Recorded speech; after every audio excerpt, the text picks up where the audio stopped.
and welcome to days 58 through 66 of our RV-10 build. In this video, we will be completing the work on the Tailcone. Yay! There's a lot to cover, but I want to try and wrap up this chapter for y'all so you can see how we did everything. And be sure to stick around until the end of the video because I'm going to be doing a giveaway. And so all the details about how to enter and what we're giving away will be at the end of the video.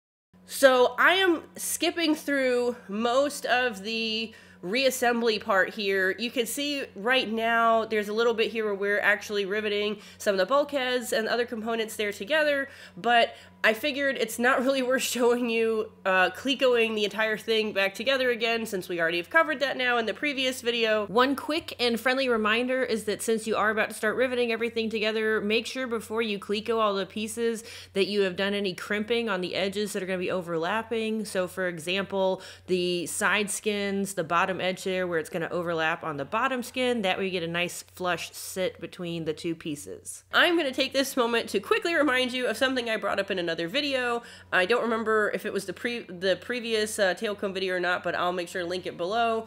The J-channels that come with the Tailcone kit, the 8-foot J-channels are not exactly 8 feet long.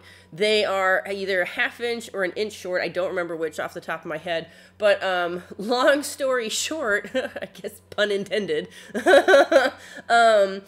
we ended up with all of ours cut a little bit short because I didn't realize that at the time. And so if you have any question about whether or not you might have accidentally measured yours incorrectly, stop now before you do any riveting and go and check their lengths, because I promise you it is going to be so much easier to fix this now and just order more J-channels and get it fixed before you do any riveting than if you find out after the fact that they are too short and now you've got to try and fix it after it's all riveted together. Believe me, it was a total pain in the butt. I'm going to have a little video on it later, but just if you have any doubt, again, about the length of your 8-foot, of the J-channels that you made out of the 8-foot J-channel, go and measure it now. So we opted to set up the ladder scaffolding that we've used before. Again, this is just one of those little ladder systems that breaks down. I think we got it at Costco. But the idea being that it gave Tyler a place to sit while he was there holding the rivet gun, like level with the rivets we were doing. And then I could easily then stand next to him and be able to reach over and buck everything from inside while he was riveting. So it worked out for us. And if you have something similar, it works out great. The nice thing was not having to constantly keep like moving a stool or a step ladder or anything back and forth. Having this where we could just move all the way from one end to the other worked out really nicely. One suggestion that we got from somebody while we were working on this at the time was to take a towel and roll it up or fold it up and stick it there in the bottom of the Tailcone underneath where we were riveting at the time. The idea being that if you happen to have an oopsie and the bucking bar slipped or fell, that towel would then help pad or cushion the blow and hopefully decrease the chance of you making a ding in the bottom skin there of the Tailcone. Because especially what we've been told is that innies are easier to repair when you're doing all the final paint and everything versus outies. And so this would have been an outie where it would be sticking out from the plane if we had dropped something in there versus an innie. Anyway, fortunately, I don't think anything happened. I don't remember anything happening, but it was just nice to know that we had that little bit of padding there in case there was a little oopsie. One thing I just remembered, back on 10-19 step 1, you're attaching the nut plates for the cover plates there on the side skins for the Tailcone, and it didn't have on that diagram the rivets that you were supposed to use. It is in the book. It's just you have to go and look on 10-25 figure 1, and I think they're the AN426 3-3.5s, I think. But yeah, just it's on a different diagram. So everything here in 10-20 step 2, where you're riveting the stiffeners to the side skins, that was all pretty straightforward, nothing too crazy. I think the only part that was a little tricky was when you were riveting the ones at the very bottom. So on either side, the lowest stiffener closest to the bottom of the plane there, just because trying to reach over and see where the rivet was sticking out and to get the bucking bar lined up on it just right, it got a little... I had to stand on my head a little, or I think you could see sometimes where like I actually like move the tail cone to make sure, like pull it towards me so I can see where the rivets are. But that was probably the hardest part. And even that, again, it wasn't really hard. It was just, I guess, the trickiest part perhaps of that step. When you get to the next step though, so step 3 there on 10-20, and now you are riveting the bulkheads and the frames to the side skins after doing the stiffeners, there are a couple little tricky spots there, and where that is the holes on the frames and the bulkheads that sit just behind the curve of the J channel, the stiffeners, the J channel there. And so I have some pictures here to kind of show it, but it sits just low enough kind of beneath and behind that those stiffeners to make using the normal tungsten bucking bar that we would usually use not really possible. It wouldn't sit on there flat and flush the right way. It would be in a weird angle. So instead we just got out the thinner bucking bar that we have, and we're able to use that in there instead to go ahead and get those bucked properly. All right, so right about in here somewhere, I looked down into the tail cone while we're riveting and realized that I think we've made a mistake, and verified that in fact we had. There was a piece that was attached to one of the bulkheads, the F1011E rudder cable angle, and I realized that we drilled all these holes to put nut plates in, but there were no nut plates in them. And so sure enough, I'd missed a step 3 on 10-18 where we were supposed to attach those. Fortunately, we hadn't riveted everything together yet onto the skins, and so we were able to remove some of the clecos and finagle that bulkhead out so I could go and put the nut plates in, because there was no way really to do that and fix the mistake while it was attached. But got it taken out, put the nut plates on, stuffed it back in there, and managed to get everything put back together properly. So just don't miss 10-18 step 3. Not sure how I missed that one. After getting all of that fixed and put back together, and then finishing up the riveting there on those side skins, it was time to go ahead and flip the tail cone over. One thing we ran into right away when we did that is that the sawhorses we were using were too narrow to sit on their own at the very forward end of the tail cone, because it's wider there than our sawhorses were. So we just put it on the narrowest part there of where the longerons could sit on it for the first night. But the next day found a piece of thin plywood, and we're able to put that there on one of the sawhorses. And so that way we were able to put that much closer to the forward end of the tail cone. It helped really balance and stabilize everything really well. The other thing is it worked out nicely actually as a little table for us to use the whole time while we were working in there. Since it spread from one end to the other, we could have a little bit sticking out on the outside for Tyler to set some stuff down on, and then I could set things down on the inside in there. And you can see here from this shot, it's not too terrible in there. It's not too terrible a spot. We raised the sawhorses to try and help give me a little bit more room to get in underneath there, because the first day they were too low, because that's where we'd had them set before when we were doing the work. And by raising them, I was able to actually sit underneath there on a little stool, and it really wasn't so bad. I mean, I've got a picture here even. This is just sitting in front of the just forward of the F1010 bulkhead, so it's like kind of the last space you could fit in. And I mean, it's tight, but it's totally doable to fit in there and everything.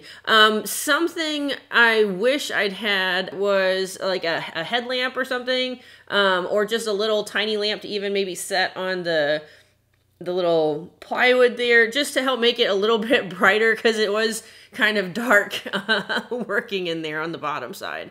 So just like earlier, now with the tail cone flipped over upside down, that ladder scaffolding came in super duper handy. Not having to keep moving a stool or something back and forth, just be able to walk, have Tyler walk back and forth across it while we're doing all the riveting was really easy and simplified the whole process. But right now, before we continue on with the rest of the build, I've recorded a little video snippet to go over this neat little tool that we learned about during this part of our build that I wanted to make sure to share with y'all because it came in super handy, not only here in the tail cone, but throughout the rest of the build later on as well. All right, I am about to go over what is probably the simplest and cheapest, but also super useful tool in our repertoire since we've started building. Two things first that I want to go over. First, ta-da! Shout out to my awesome mother-in-law for this really cool plain lady sign she had made for me for my birthday.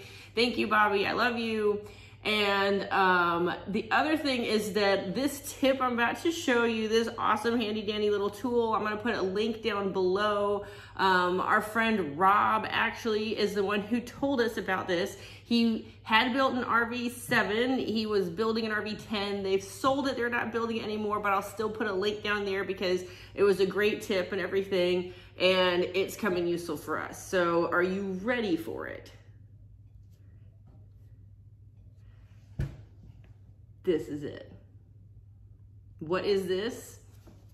This is a little tiny piece of just plain black.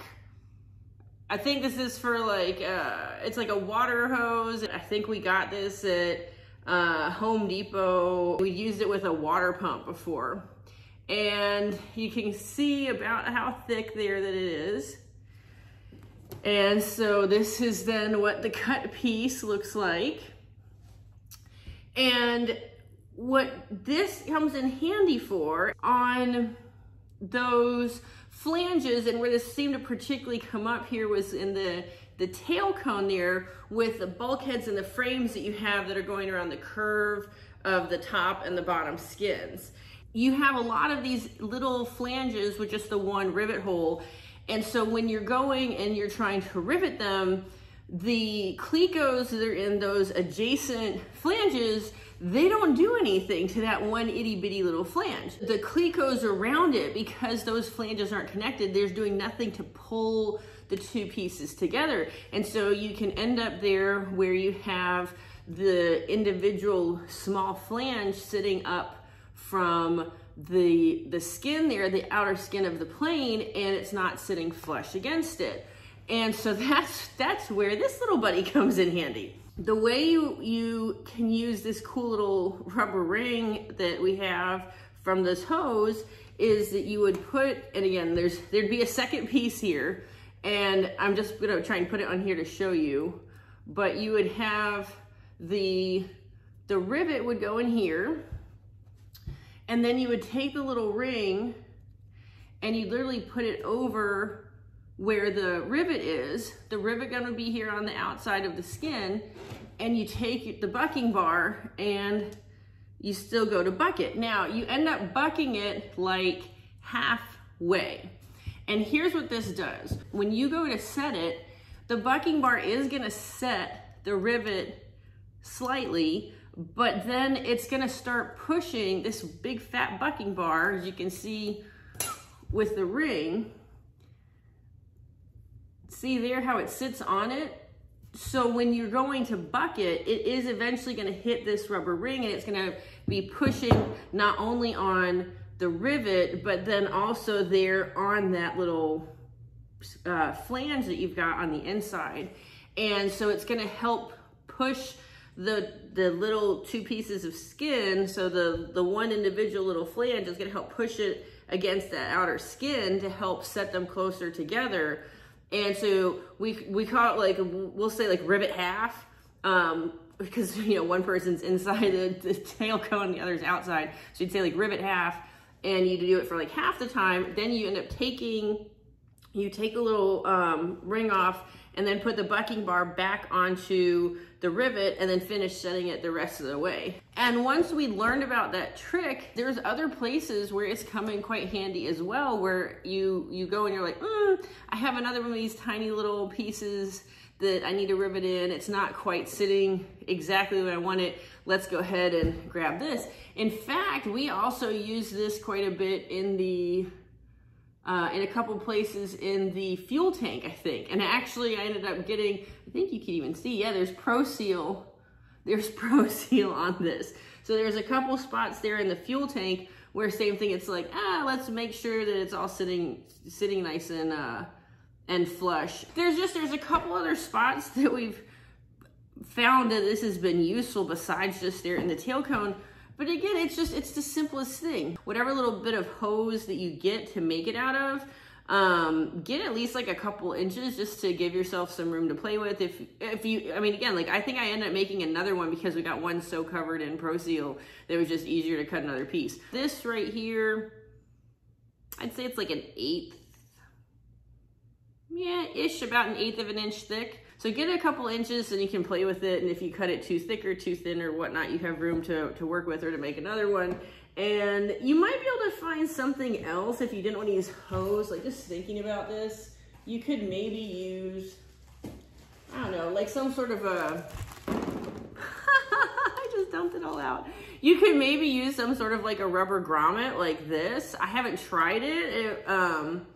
Again, our little hose worked, but if you don't want to play around with the hose, you might be able to play around with instead trying some sort of like a little a rubber grommet instead. But yeah, so that's it. Hopefully that makes sense. And again, hopefully with the other videos showing, trying to show using it like in the tail cone, it made sense. And yeah, super duper easy, super cheap. Yep, so there is the tiniest, cheapest little tool I think that we have, and it's come in pretty handy throughout the rest of the build. Getting back to things here in the tail cone, when you got here to the aftmost section of it, instead of having it where it was completely upside down or completely right side up, we found that here as it got super duper narrow, it was a lot easier to work with it on its side. And you can also see that I did get one of our headlamps out to use to help out in there. It's just instead of having it, if it was upside down, there's no room obviously to fit sitting underneath there. And if it's right side up, you're kind of like really bent over, twisted and contorted. Having it here on its side just made it a lot easier to reach in there and find the way to make your arm fit between the different lightning holes, to be able to buck everything while Tyler was riveting there from the other side. One of the other tight spaces here in the back of the tail cone is on 10-20 step 7, where you are riveting both of the F1055 rudder stop skin stiffeners to the F1056 rudder stop brace that is attached to the F1012 bulkhead. Okay, take a minute to go and figure out what I'm talking about. Many minutes later. It is a tight squeeze back there between the F1011 and the F1012 bulkheads. And I want to say that when we tried to go in there to set those rivets with the double offset rivet set on our rivet gun, I think that it was just too far down, and the beehive on our rivet gun was kind of catching there on the top of the F1012 bulkhead. And so fortunately, I was able to, pardon the pun, squeeze in there with the pneumatic squeezer and get them set that way. I think I had to cleco only one side in, because once you're in there with the squeezer, there's not really a lot of room to work. So I think I put clecos in on one end and then went in with the squeezer, and I had to kind of hang it in there upside down, and I put my hand in through the largest lightning hole there in the F1011 bulkhead to support it from underneath while I went in and squeezed the rivets. So it can be done. Again, it's a bit of a tight squeeze, but it worked. All right, gonna try and fly through some of this stuff where there's not much to tell, putting together the bell crank rib angles there, and then getting them clecoed in and riveted into the tail cone. Have I mentioned how much I love the new camera, and I think the quality is so much better than before? Moving on. Here we are finishing attaching the longerons to the side skins there underneath the F1014 aft deck, and using that longeron yoke for the pneumatic squeezer, which is awesome, and I've talked about that in another video earlier. It does make sure to point out that there are empennage fairing attachment screw holes there on the side that you are not supposed to put rivets in, so do something to mark those so you don't have an oopsie. And now riveting the F1014 aft deck to the tail cone there and all the other little pieces as indicated in the directions. I want to say I got probably like 90% of the rivets attached there using the pneumatic squeezer with one of the yokes or another. Like I think I definitely had to switch out, but there were a couple that you just couldn't make it work, but I'd say most of them I got with the squeezer. So right here, we're on page 10-22, step 2, where it's telling you to match drill the 2 holes indicated in figure 2 into the attachment bar support angle from the F1011 Charlie horizontal stab attachment bar using a number 30 drill. So one of the parts that we detached in the previous step, step 5 on page 10-21, was the F1012 Delta. I think it's the up elevator stop. And the problem is because you're drilling aft to front for that match drilling here in this step 2, the Pan Am drill we were using, it was hitting that F1012 Delta, so it wasn't lining up square. And so the way that we got around that was just by getting out the 12-inch number 30 drill to do that match drilling on both of those holes. And then at the time, we didn't have a 12-inch number 12 bit, but because we'd already match drilled the number 30 holes, now we were able to go and enlarge the holes to number 12 by drilling from the front to the back. So from the opposite side, because now the drill didn't hit anything. So it wasn't a problem. We have since gone and bought quite a few 12-inch drill bits in a variety of sizes, just because it comes in so handy in little tight spaces like this where you can't quite fit. So we were about to cleco the top skins to riveting, and I thought briefly about maybe trying to jump ahead and do step 3 on page 10-24, where you're attaching the F636 shoulder harness anchors, because thinking, oh, well, it'll be easier to access while the skin's off. But something that I noticed, fortunately, is that the middle bolt there on it sits smack right behind one of the rivet holes for the skins, and so that would not work. There would be no way for me to get in there to bucket to install the rivet. So there's a reason it's in there the way it is. Don't try and do the shortcut like I was considering. Wait and put those anchors in after you've already riveted the skins on. There are quite a few bolts in this section that you have to properly torque. This video is already getting really long, and I'm trying to get through all of the tail cone, so I'm not going to cover that this time, but I will go over using the torque wrench and torquing the bolts in another future video. All right, here we are. Let's be honest, this is the cool part you've been waiting for, getting to climb into the tail cone to do the riveting of the top skins. Put the padded floor tiles down on the floor like we've always used. Took some towels, as you can see there, rolled them up and stuck them on either side just to help not have it roll as easily. Took more of those floor tiles and stuffed them inside. I think I double stacked them even to help make it really well padded. And then some towels in there as well. And yeah, it was interesting. It's so awkward. Can you give me a hand? Just hold my hand.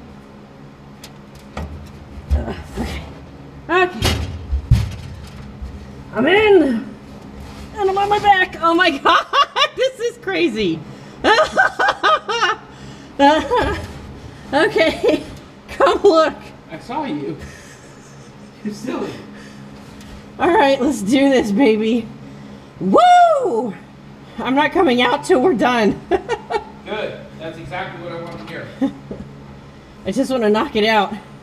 Welcome to my world. Okay. We're not leaving till we're done. Check. We've got probably... I might have you throw me a water bottle. It was so fun. Okay, so a couple things for whoever is going to be the person on the inside. Because it is kind of awkward getting in and out, a couple things you might want to make sure to remember that you get before you get in there is your hearing protection, all the padding, obviously. Make sure you have the rivet gauge. Make sure you have whatever bucking bars that you want to use. And the little rubber ring that we talked about earlier for working around on those little tabs. And then a light like this. I have a really nice bright light in here that I had just gotten and was using for the first time. And it was so nice to have it be really, really bright in there and not have to worry about not being able to see anything. So highly would recommend getting some sort of a light to put in there for whoever is working on the inside. The nice thing with these top skins, though, is that I don't remember there being any particularly like tricky rivets to buck like there were on the side skins where I was talking about kind of getting tucked behind the J channels. If there was, I think it was like maybe one where that center stiffener goes up the top. And it meets with that bulkhead. The big thing to keep an eye on with this is that there's different rivets you're not supposed to put in just yet. For example, they're at the forward edge of that top skin because you're gonna mate it with the other top skin later on. So just keep an eye on the different ones that you're not supposed to do. Mark them however works best for you so that, again, prevent an oopsie. After getting all of that riveting finished there with the top skin, I went ahead and while I was still inside the tail cone, went and did the step 3 on page 10-24 that I talked about earlier with the F636 shoulder harness anchors. Now that all the riveting was done and those bolts wouldn't get in the way, I went ahead and installed those while I was in there. Yay, it's over! Yeah, I was definitely pretty happy to crawl out of there when it was all done. But with that finished, there was just a little bit left to do. So we had to attach the battery / bell crank mount there into the tail cone. One area I remember being like a little bit tricky is that when you're trying to attach the F1035 battery / bell crank mount to the rib angles, there's 4 bolts that you're supposed to use and 4 washers, and trying to finagle your hands in there under the little lip on either end of the mount. Smaller fingers definitely came in handy, but you're not securing everything all the way in this step. It says that in step 5 there on page 10-23 that it's going to have to get removed later. And I'm pretty sure that for us, there's going to be some other modifications in the near future because I think we're going to be going with 2 EarthX batteries. So the battery mount setup as it stands isn't gonna work as is, but I'll cover that when we get to it. But yay, so this is it. We finished the tail cone. Obviously, again, this was all a while ago. We're well into the fuselage kit now and have already completed all the wings. But with that, the Tailcone build videos are finished. Yay! There will be only one additional Tailcone video that will come out at a later date, and that's going to be going over how I went back and fixed the 8-foot J channels I've mentioned a couple different times that were cut too short, using a plan that I devised talking to the builder assistants over at Vans Aircraft. They helped us out in coming up with the plan. On to the giveaway that I mentioned earlier. I have a couple different 2022 Vans Aircraft calendars, and I'm going to be giving one away to somebody who puts a comment down below. So if you want to be entered, just leave me a message down in the comments, and someone will be selected by next week, and I will mail you a free 2022 Vans Aircraft calendar. Woohoo! Thanks for watching. I hope you enjoyed this video. If you did, please be sure to give me a thumbs up and be sure to subscribe to my channel if you haven't already done so for more videos like these and to follow along as we build our RV-10.